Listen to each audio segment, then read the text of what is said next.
Dr. Shikha Agarwal has been the practicing physician and health educator at Healthy Healing Center Goa since 2005.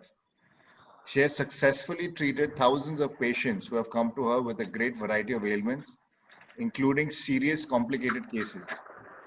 Dr. Shikha is a member of the Indian Medical Association. In 2006, she passed her postgraduate degree in holistic health, issued by Apollo Hospitals. Since May 2007, Dr. Shikha holds the degree of CMT or Clinical Metal Toxicologist. In June 2019, Dr. Shikha also became a member of the Institute of Functional Medicine. Good morning, everyone, and welcome to the third day of New Earth Summit. Today, I'm going to be presenting a topic of detoxing to raise your immunity and what can be done to achieve so. So, in today's day and world, technology, medicine has advanced a lot. But even then, chronic illnesses as well as acute illnesses are on the rise. Why is that? What's happening? Just take the example of a common cold, acute cold or just flu. It used to last for about 5 days, but that was many years ago. Nowadays, if you get a cold, the cold is lasting for 15 or 20 days? And once the cold is gone, then the cough is lasting for 4 to 6 weeks. Why is that? I give you an example here that, every year I get patients in my clinic between December and February with upper respiratory tract problems. And all of these problems have one or the other kind of problem. They have either sore throat or they have a bad bout of cold or sinusitis or some kind of a chest congestion. It just doesn't go away. What do I do with them? How do I help them? Simply by raising their immunity. I give them certain supplements which raises their immune system, and most of them get relief in the next few days. So how do I connect this? How do I connect the need for immunity, or how do I connect the immunity to the need for detoxification? Let's see how it goes. I'm going to give an example here of a patient that has actually come to me just about a few months ago, in August actually. She had all the symptoms you would say, which will represent a flu, a serious flu, severe sore throat, fever, body aches, myalgias, absolutely no energy. So this patient had come to me in such a debilitated condition, and she has had this problem for 5 years. And in the last 1 year, the problem had increased tremendously. When I consulted her, when I tested her, I found that she was actually the perfect example to portray all different kinds of toxins that could occur in a system. I will mention those toxins in a moment. And then I did another test on her, which I call live blood analysis, where I take a drop of blood and examine it under the microscope. And I see that her immune system is super inactive. It's totally lazy. She has fever. She has sore throat. Her immune system should be active, bouncing. It should be full of neutrophils. But she had nothing. I could not see any active white cell. So there it goes. She was sick because her immune system was not working. And what are the toxins that actually bothered her? What created that state of lack of immune system? Let's have a look at that.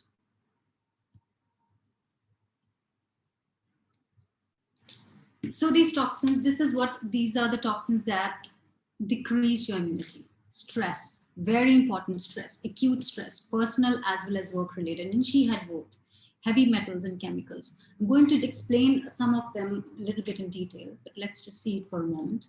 Heavy metals, she had tattoos all over her body. An imbalanced vegan diet. Now, vegan diet is good for you, but if it is an imbalanced diet, it can lead to malnutrition. She lived in an area where she could not get good organic food or good supplies of anything really. So a lot of pesticides, a lot of herbicides, a lot of chemicals going in her through food. And she also had a history of chronic viral and a bacterial infection, which she caught when she was a teenager. All of this together leads to decreasing immunity. You know what? This is not it.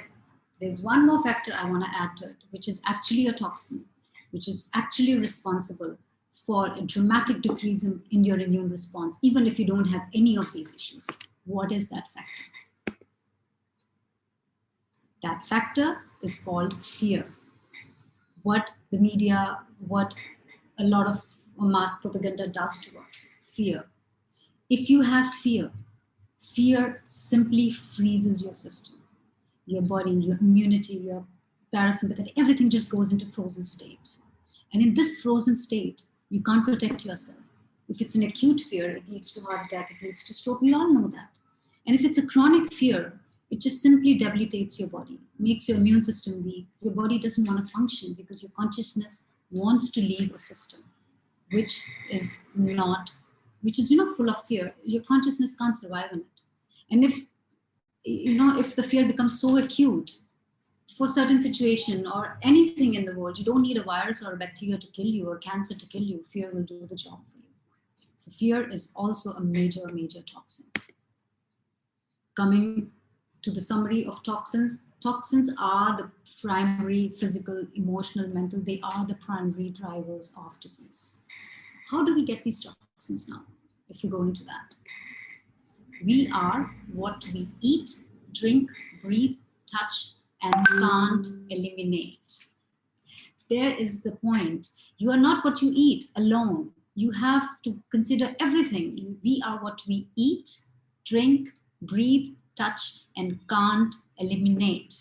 If you had a very good system, very good liver, very good kidney, and you're eliminating properly, your body can take a lot more abuse than otherwise. That is the difference why some people are so sensitive and others are not sensitive. Now let's see what makes some people not eliminate, and also what are the toxins we are talking about. You see this picture here? I mean, it's sort of a funny picture, but in some ways it is not.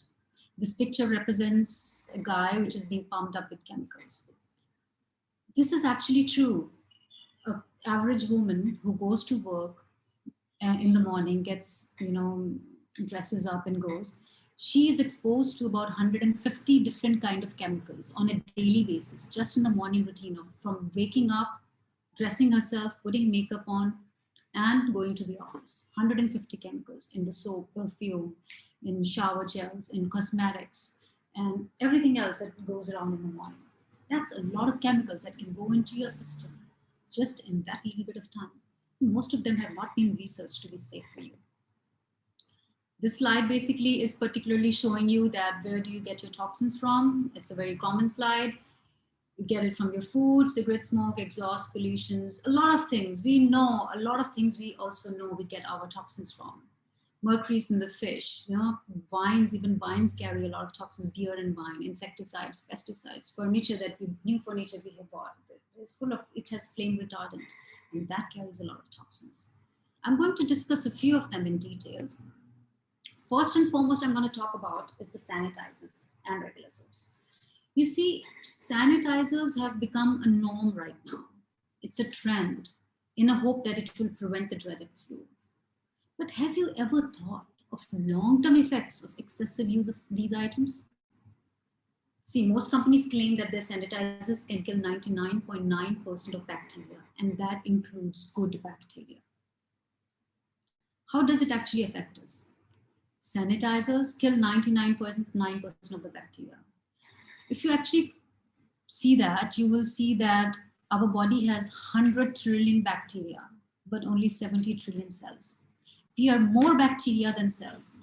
And if you're going to kill bacteria, how it's going to affect us in the long run?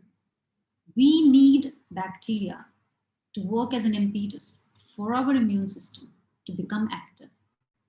If you don't have bacteria, if you sanitize everything around you, you don't have enough bacteria for your immune system to keep surveillance. It'll just say, oh, I don't have anything to fear. I'll sleep. And once the immune system sleeps, that's when the bacteria then attacks you, no matter what you do. Another factor that is very important part of sanitizer long-term use is triclosan. What is this triclosan actually? Triclosan is a chemical with antibacterial properties. It has been used for decades in most of the personal care products, including hand soaps and cosmetics, even in athletic clothing to food packaging. They have used triclosan everywhere because it was considered safe at some point, and it's an antibacterial. But Food and Drug Administration, FDA, in 2017, it declared that triclosan is not a safe and effective remedy for antiseptic products, even for healthcare settings, because in 2016, already FDA had banned the use of triclosan as an antiseptic agent for liquid form, for gel, for hand soaps, for bar soaps. They did that in 2016, and in 2017 they came up and said it's not even good for healthcare products. And imagine how much triclosan, read the contents, you will see triclosan is the major component of sanitizers, sorry. What does this triclosan do? Triclosan alters your hormones. It actually leads to antibiotic resistance. Now, think about it. You take triclosan to kill bacteria, but triclosan is going to make your bacteria resistant to it. There goes your sanitizer theory to be used on a long-term basis.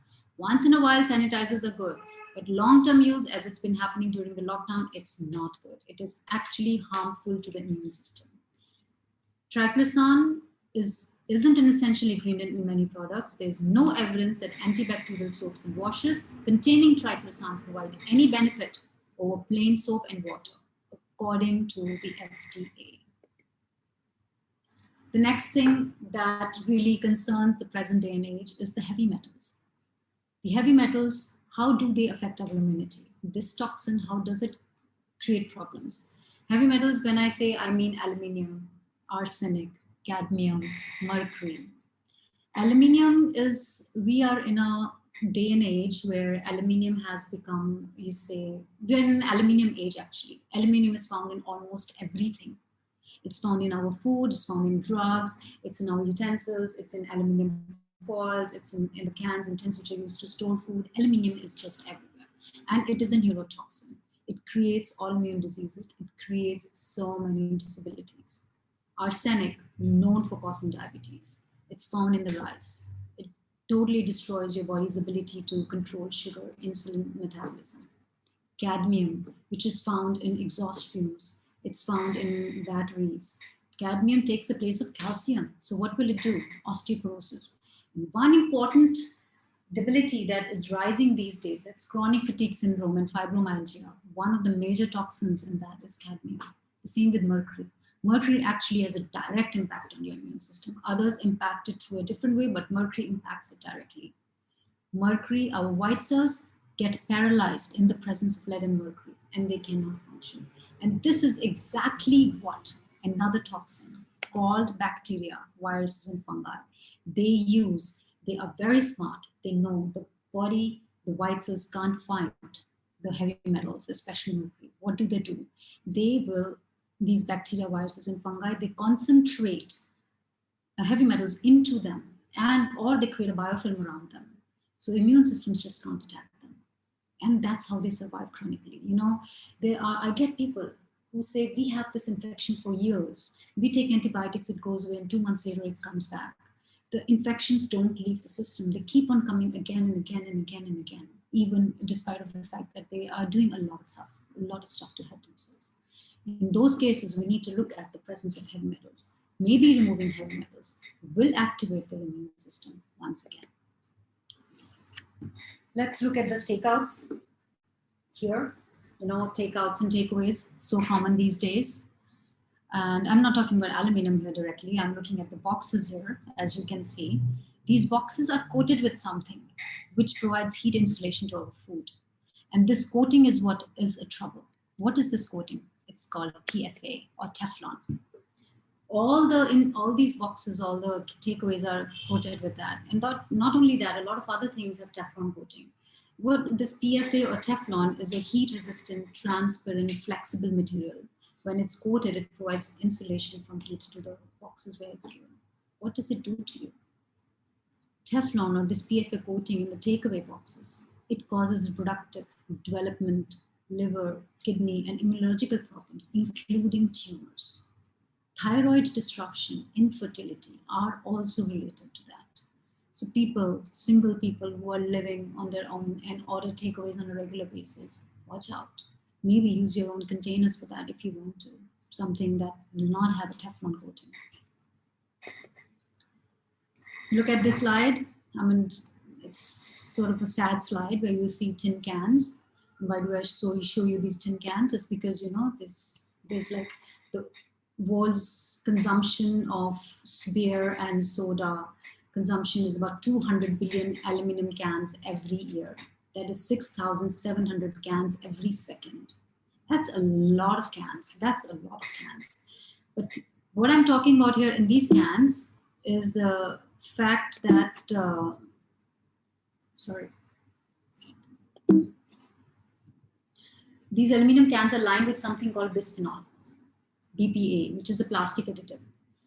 Although FDA has rendered it safe, but a lot of studies have come out which have actually shown that BPA is an endocrine disruptor. It, it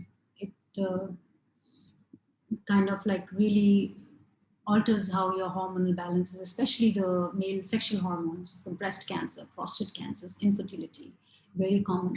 So people who are using a lot of aluminum cans, they gotta watch out because BPA is a part of that. You also find BPA in many other things, but aluminum cans and BPA is very important here. EMF exposure, another factor at this day and age, which has become really important with this feature where we have so many months of sitting down and just looking at the screen. There's so much technology around us, modern technology providing us Wi-Fi at ever increasing speed, convenience. It's all becoming more economical, all becoming more easily available. But there's another aspect to it, or to this EMF exposure. What is that? You know, this EMF which is becoming so common. These radiations, they come in the pulsating form whenever you are using a cell phone. They get absorbed into your system and they create a havoc there.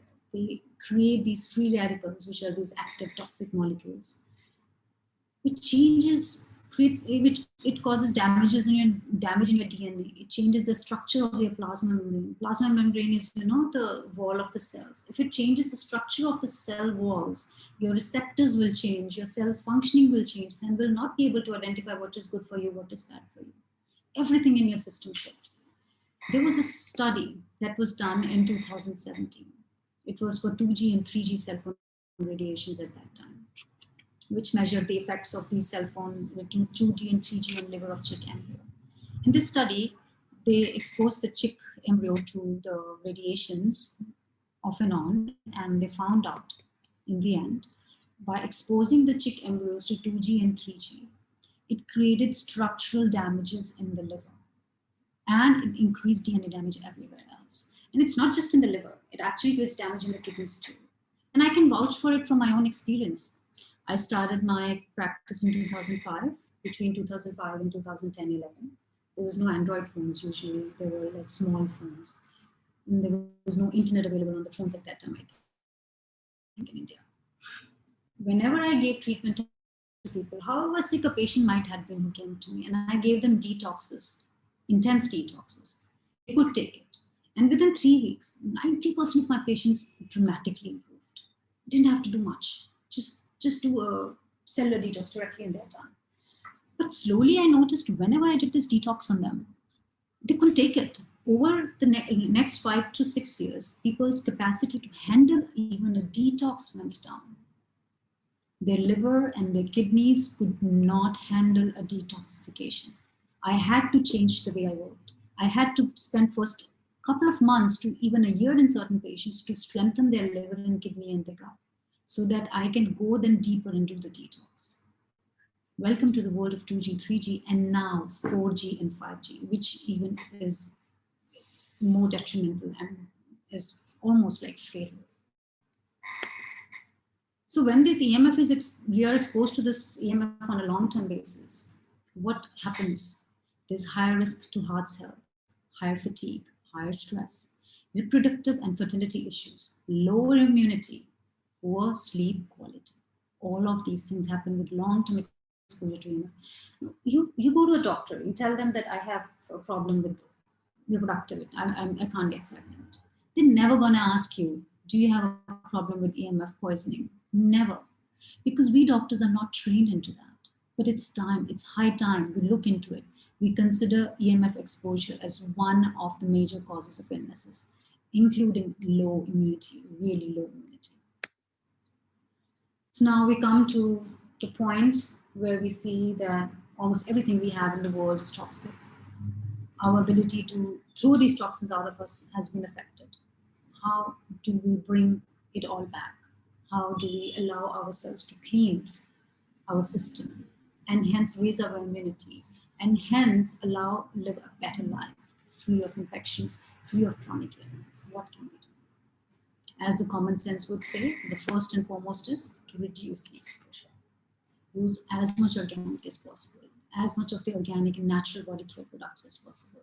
Avoid allopathic medicines as much as possible, painkillers, antibiotics, chemical medicines. And when it comes to EMF, start using wires instead of Wi-Fi and Bluetooth. Turn off your Wi-Fi at night. Leave your cell phones out of your bedroom. Don't sleep with cell phone next to you. Carry phones in a handbag instead of carrying it in your shirt or pant pockets. And use wired headphones. These days Bluetooth headphones have become very common. But these Bluetooth also give you EMF.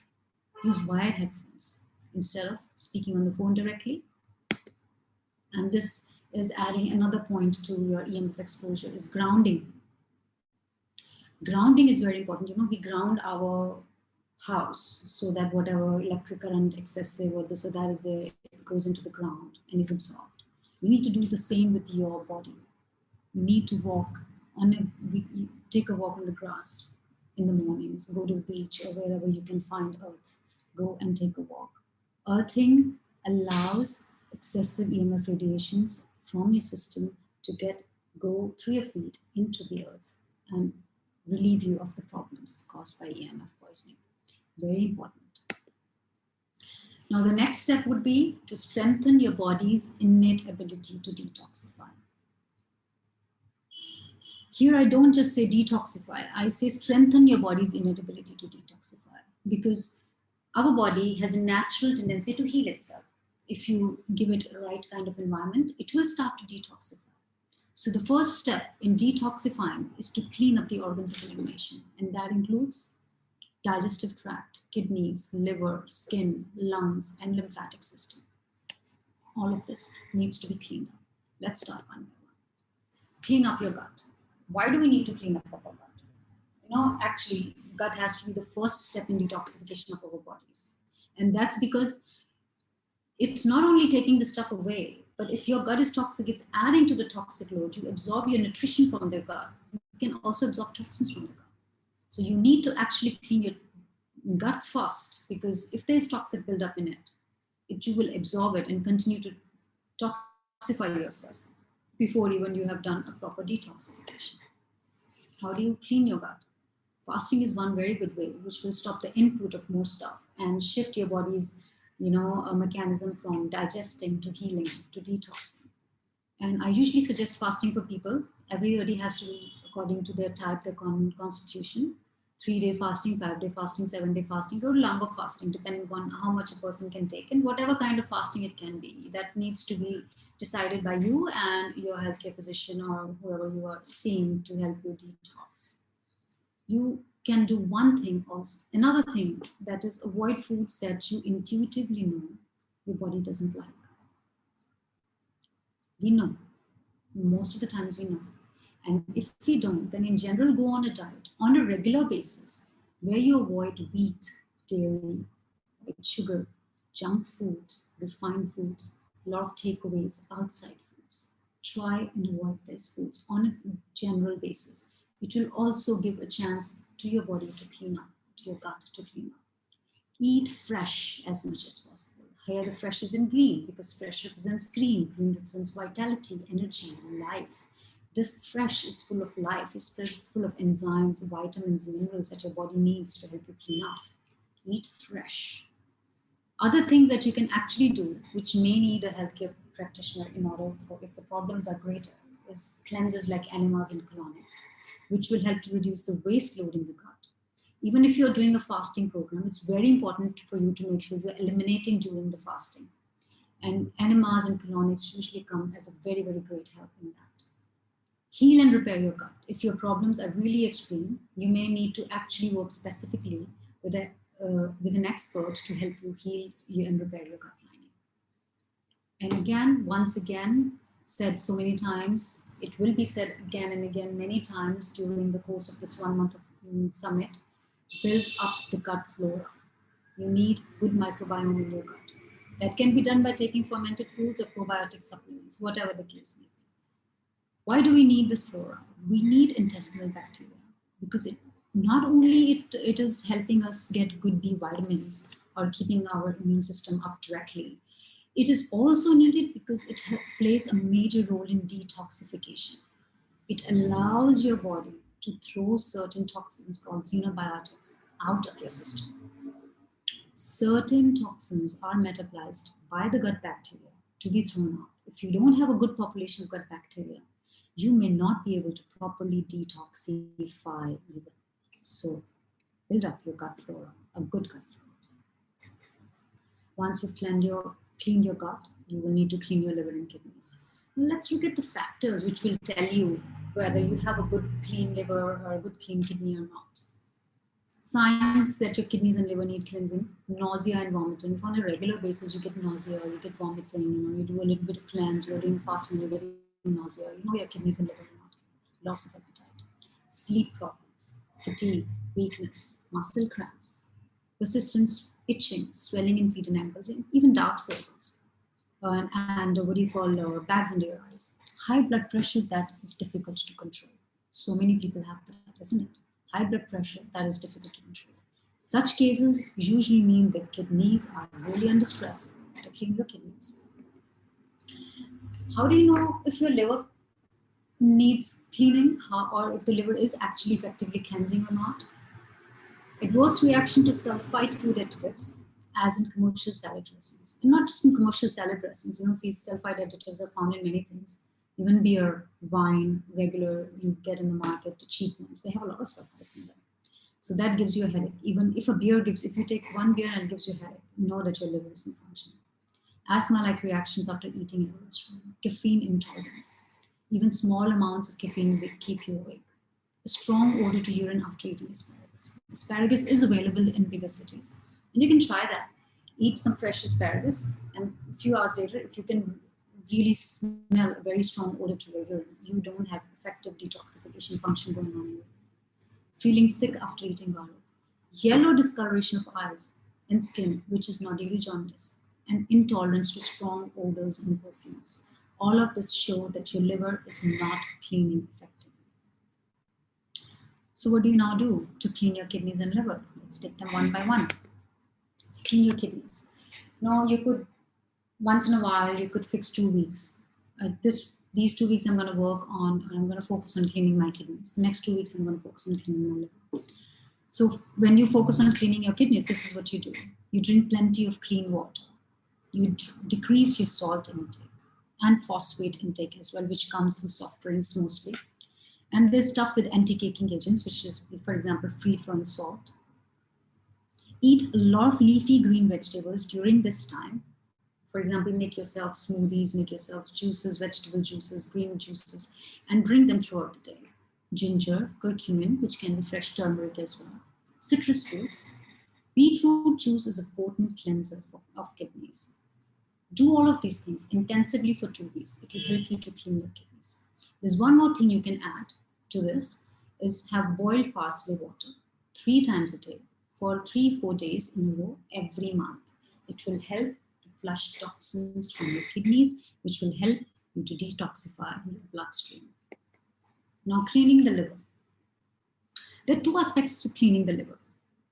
One aspect is allowing the bile, which is produced in the liver, to flow. Second is actually helping in the process where liver is cleaning you, where it's detoxing you, where it is converting active, harmful, toxic waste into inactive, inert waste that can just be thrown out.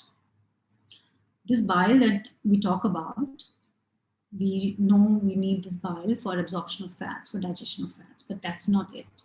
Bile is something that also carries toxic waste from the liver out into the gut to be eliminated. The flow of bile, a proper regular flow of bile, is very important. If it doesn't flow, it leads to fatty liver. It leads to gallbladder stones and other problems. So how do we open up this congestion in liver, allow the flow of bile?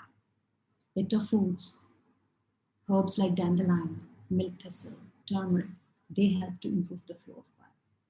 You support the detoxification process in the liver by giving it raw materials, by giving it stuff that is necessary, enzymes, then vitamins, minerals, nutraceuticals that are needed for cleaning up. And with food, you can use brassica family, which means the cruciferous family, cabbage, broccoli, cauliflower, Brussels sprouts. All of these, they carry these important nutrients that are needed for the process of detoxification. The same way egg yolk, which is basically, even now today, there's a lot of people who believe egg yolk increases cholesterol. Hey, if you stop eating egg yolk, you don't get a lot of choline in your system. Choline as well as methylation support, both of these are needed, very, very essential features to allow liver to detox, to allow to convert chemicals, harmful chemicals into inert chemicals. The same way you need adequate amount of B vitamins, which is a must for your liver to function. You need all of these things.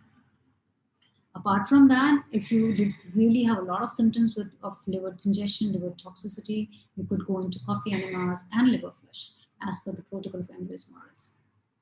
So what can you do at home to clean your liver? Drink dandelion tea once a day, eat bitter fruits regularly, and here comes beetroot again. For both kidneys and liver it is.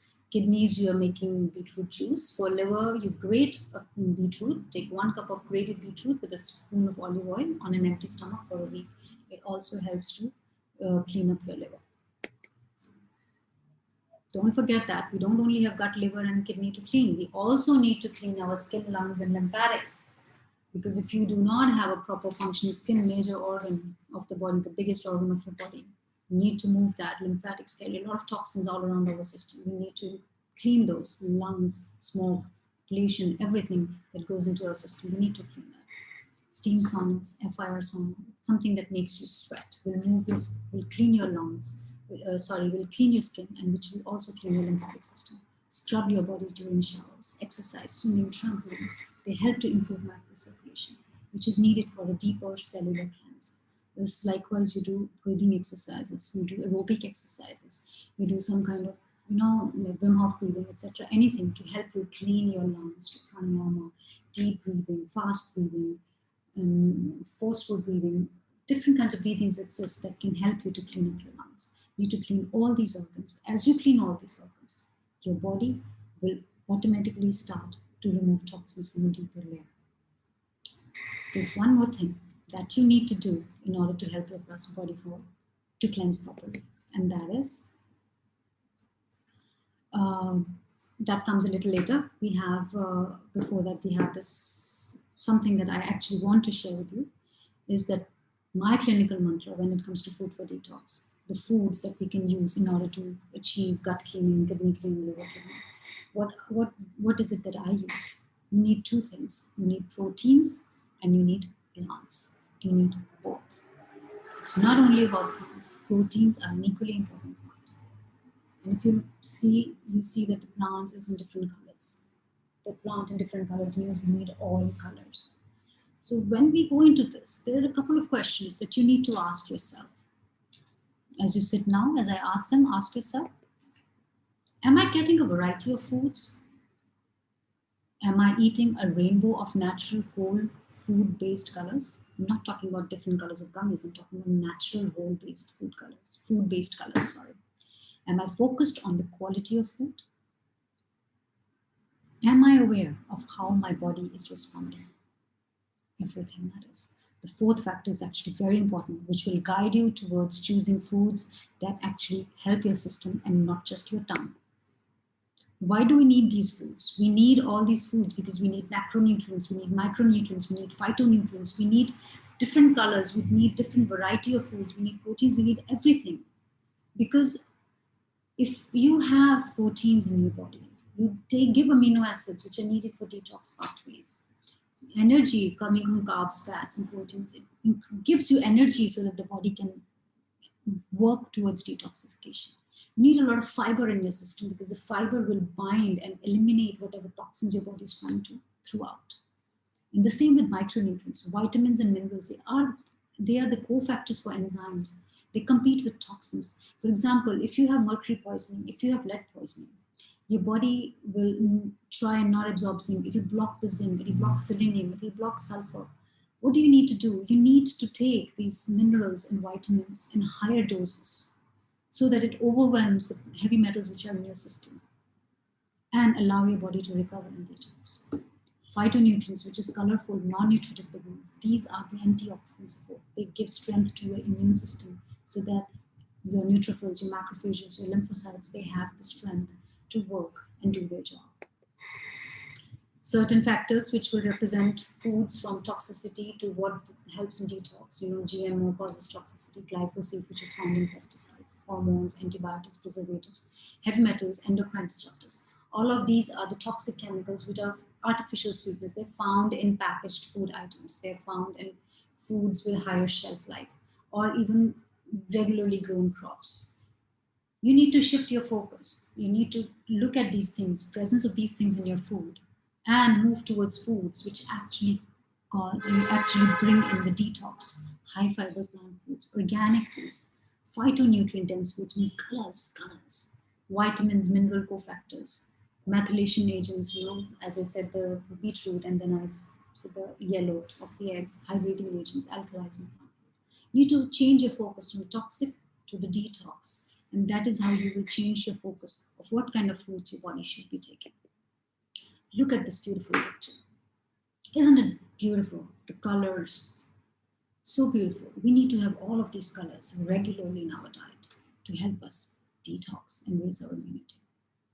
So as I was mentioning before, there's one more factor that we do need to take into consideration is our circadian rhythm. We do need to sleep on time. We do need to meditate and de-stress regularly, so that our parasympathetic system can be activated. The vagus nerve can be activated. Parasympathetic is the healing, repairing, detoxifying, immune system strengthening system. If you want to activate that, you have to follow the circadian rhythm. In this lockdown, in the present situation, we are in the stage we're in front of computer all the time. We don't know when it's night, and we don't know when it's daytime. We're just all the time in front of the screen or the lights all the time. It just disrupted our circadian rhythm. Follow the circadian rhythm. It will help you to recover, it will help you to promote detoxification and strengthen your immune system. So I guess I have said a lot and my brain is full.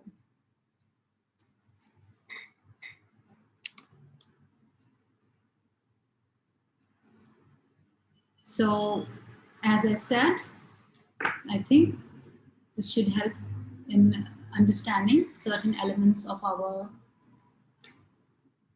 health and what is happening in the world around us, and help us recover from illnesses by raising our immune system. I hope that clears why we need to detox in order to raise our immune system. Thank you.